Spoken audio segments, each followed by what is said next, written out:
Well, we have one more thing to talk about this week, our top 5 for the week. And this time we are doing top 5 title belts. And what this means is the actual design of the strap, our favorites. Now, I did not come up with any honorable mentions. Did you? I did, and I was going to ask that some of the more rare belts, if you could put them on like Twitter or the Facebook page or something so people can see, because I am going to bring up some rare belts. All right. All right. So my honorable mention, my first one goes to the WWE Universal title because WWE, if anyone knows me, knows my primary color, my favorite color is red. So they took the WWE title, which is great, and they made it red. So that is perfect for me. And I always like the simple style of just the W on the front of it. And the fact that KO being the champ doesn't hurt. There you go. And this one, I guarantee you will have to look up. Okay. When I was young, one of my favorite wrestlers at the time, I just thought he was so natural and so cool looking, was Barry Windham. And I think this title's been brought up on the show before, but when he was young, he was the Western States Heritage Champion. Love that title. Love that belt. And that title was freaking awesome, and I thought it was a cool belt. It was it was a lower belt, and really it kind of just went away. One day he just stopped carrying it. But, yeah, Barry was the man, and because Barry Windham held that belt, that was one of my favorite belts. As far as cosmetically, it looked really cool. I loved that championship, and that was kind of, oh man, there were only 2 people. Barry Windham and Larry Zbyszko were the only people that held that belt, and that belt was retired in January of 1989. Wow, that was it. That belt lasted from 87 to 88, and that was because that was a whole part when the Universal Wrestling Federation, the UWF, Bill Watts's company, which had been, was that Mid-South before, if I'm not mistaken, was it had been part of the NWA, but then it was getting taken over by Crockett, and so as part of that process, that was, I think this title in this tournament was kind of melding the two to get the TBS crowd used to some of these other stars. And also, I think in a lot of ways, this was simply a title made for Barry Windham. Yep. And yeah, Barry Windham is one of the great unsung heroes in pro wrestling, I think. And I like this one. That is a good choice. I'd forgotten. Let's see what this thing looks like. Oh yeah, that's a cool looking belt. That is a very cool looking belt. So yeah, good choice. So I will say, I'm going to say that the general design of the Universal title, the 2 women's titles, and the World title, I like that design. I like the simplicity of it. So I will, if I was going to have an honorable mention, I would probably put that as a general, all of these belts, because they're basically the same thing with slightly different colors. So yeah, that's a good choice. So what is your number 5? Number 5, got my little notepad here, is the WWF Intercontinental title. Good choice. That one is on mine. Yeah. And actually, now I think about it, I think the Winged Eagle belt is probably my honorable mention. The WWF Winged Eagle World title, but Intercontinental title, good one. I like that belt. Yeah, especially when they did the double different straps. When Goldberg did the all gold, and it was funny because it never looked really good on him. It was too much gold. But when Ahmed Johnson beat him, it just looked so much more prestigious with the gold strap. Yeah, I always I love that classic design, and you're talking about the classic design, like the current. Yeah, the one that Dolph. Yeah, and which is the same design that Macho Man held. I think he was the first one to have that design of the belt. When he beat Tito Santana, it had that other ugly looking strap. Not quite as ugly as the world title belt that Hogan won from Iron Sheik. And then he had 2. There was one that he had for a short period of time that was real silver looking, and then there was a more gold looking one that he had after that. Yeah, IC title, it's on my list, but much later on. My number 5 is the current Ring of Honor World Championship. I think that is a neat looking belt. And that's about all I got to say. Yeah, I was going to say, it's pretty cool looking belt. Yeah. What's your number 4? Number 4 is a title the only title I currently own, the NXT Heavyweight Title. When it first came out, and I mean, it was honestly, it was like almost like a shot at the X division because it had the big X in the middle and then the NXT, and I just thought it was the coolest looking thing. I had to get it, and I bought it. I waited until it was 20% off, and I bought the belt, and I freaking love it. So I love my NXT belt. So it's one of the best designs. So I love that. Very cool. Yeah, that one is not on my list. The first time I saw it, I thought it was ugly as sin. I much prefer the way that the NXT Tag Team Championships look. They're not on my list either. But I will say it is a very unique title, which I think is what's best about it. I've grown to kind of like it, but it is so different, which is great. I think that works really well. My number 4 is the classic WWF World Tag Team Titles belts. These are the belts that the British Bulldogs won at WrestleMania 2. They subsequently lost to the Hart Foundation, and was the one that was part of all those TLC matches during the Attitude Era. That classic design, I just love those belts. There's a part of me that really wishes they had brought those back. I'm in a way, I know why they didn't.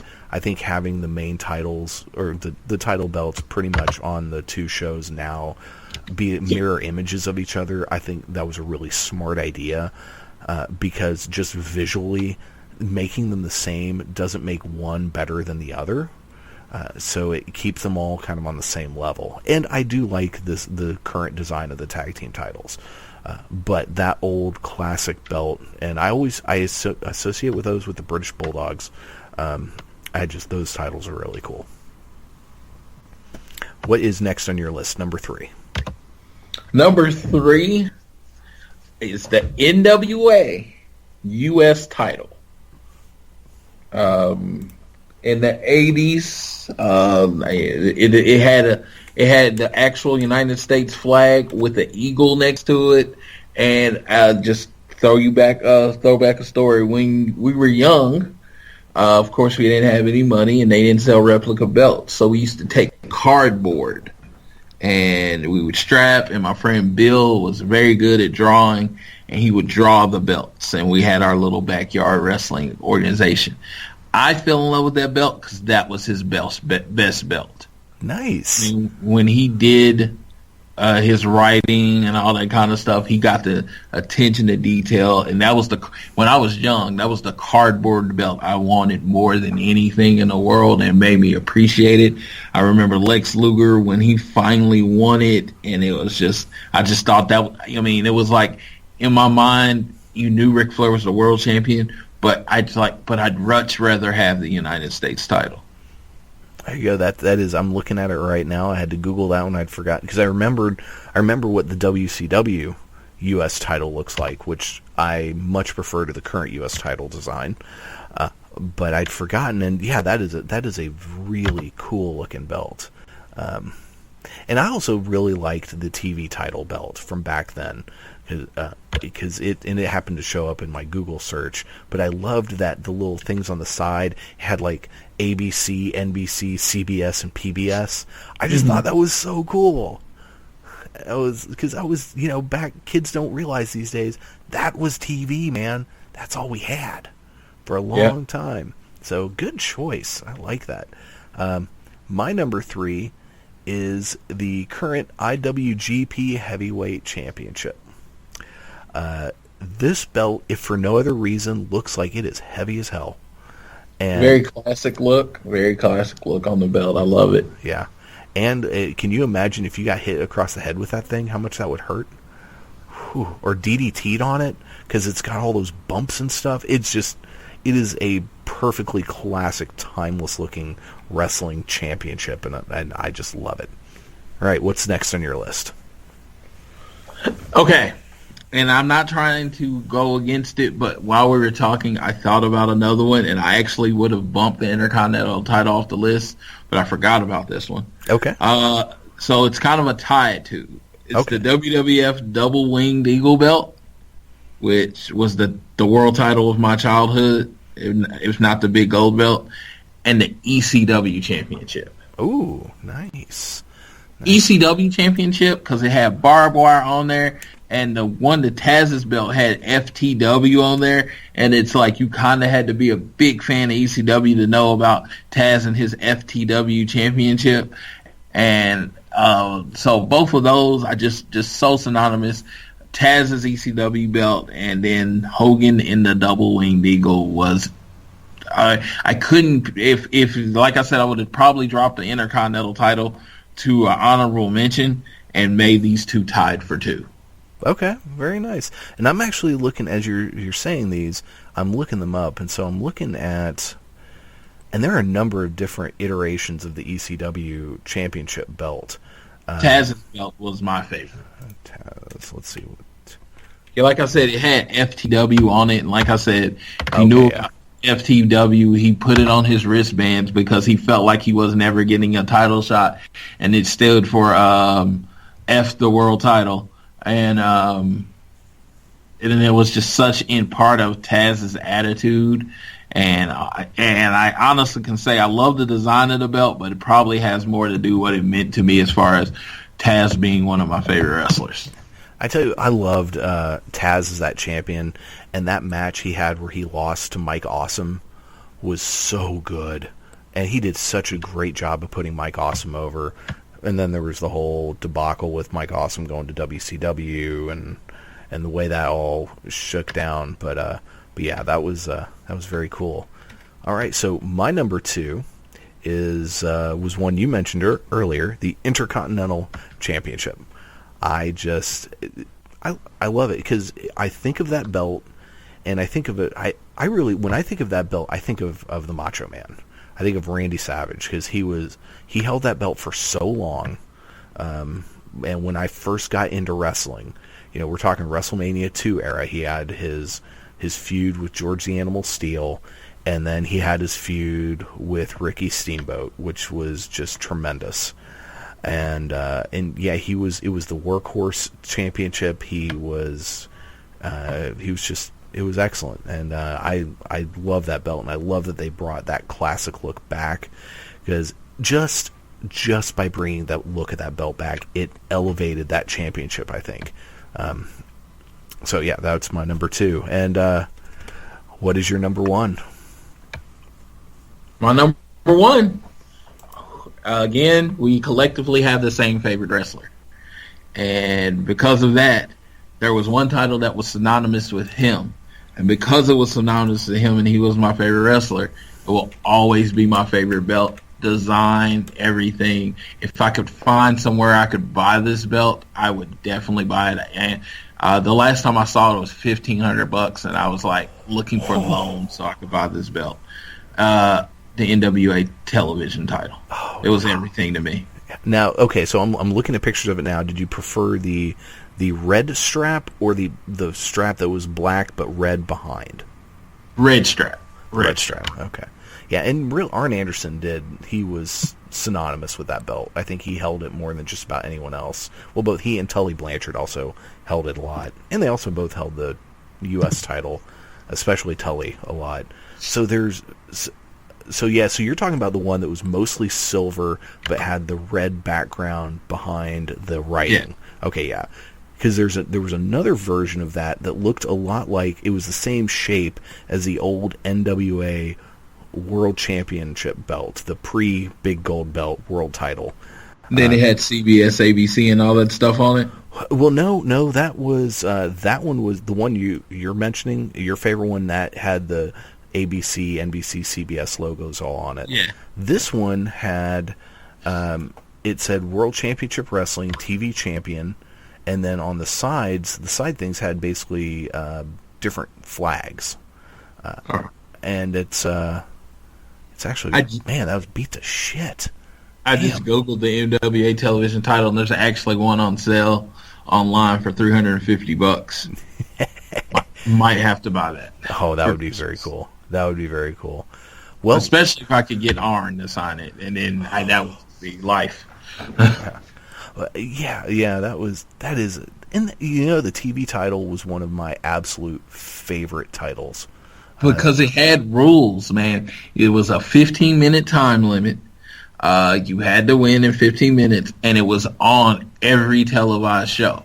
So the Power Hour, all that stuff, it had to be defended on the show unless you were in some type of other match. Right. But yeah, and it was really cool. Yeah, and I hated what they did with it when Scott Hall won it and he threw it in the trash. Yeah. I hated that, because something that they did really well in the Crockett days is they made every single one of their titles feel special. And the fact Scott Hall was just like, who cares, and threw it away that was awful. My problem with it is when they started treating titles like props, which they were always props, don't get me wrong. But when they started treating them like props, that started hurting me, because the titles were everything. When you were a champion, that meant something. It didn't matter if you were Renegade with the television champion, or were Macho Man the Intercontinental title. The fact that you were a champion meant that you were money. And so when you throw a title away, Medusa did it, Scott Hall did it. Scott Hall did it with the title that meant very much to me, but it wasn't the classic title, so it became less to me anyway. But when you do that, it's just, it honestly, in my face, I mean, to me, it's spitting in the face of fans, because we believe in those belts, and the believing in those belts is what makes the product work. Yeah, you're right. I didn't quite mind so much the Medusa throwing the WWF Women's Championship in the trash, because they had literally disbanded the division and essentially fired everyone.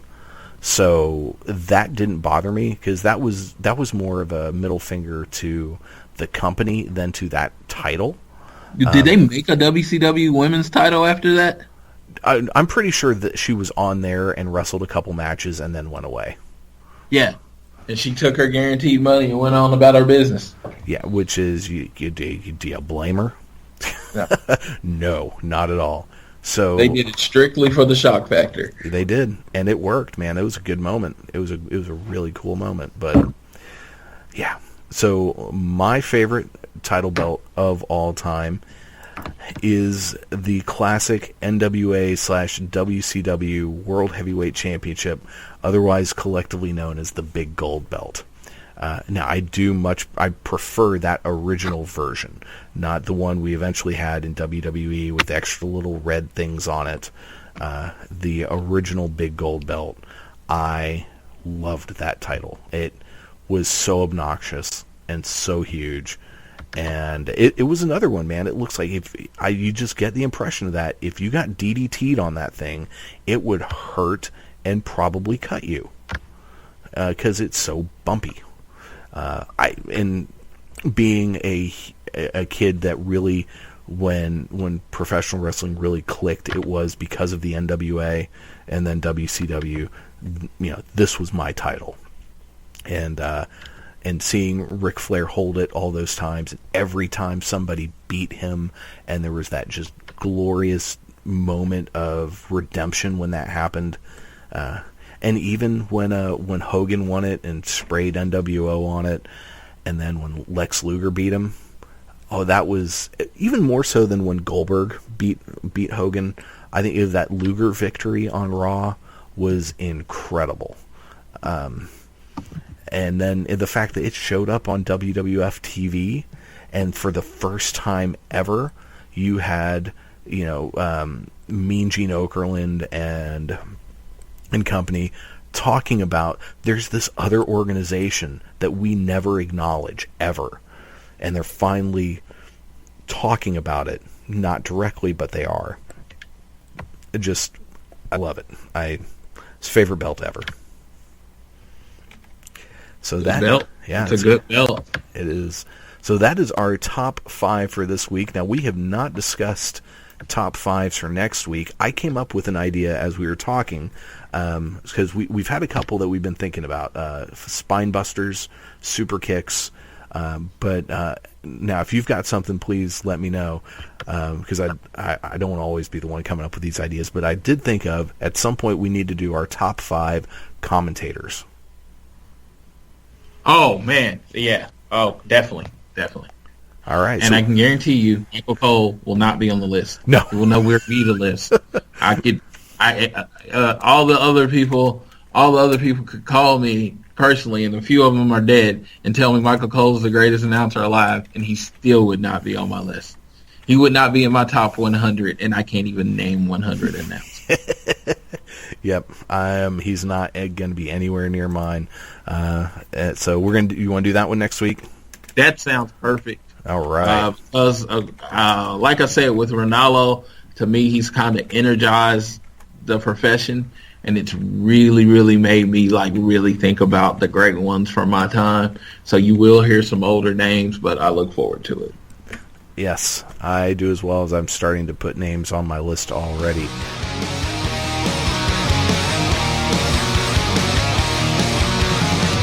I wish you and King would quit talking.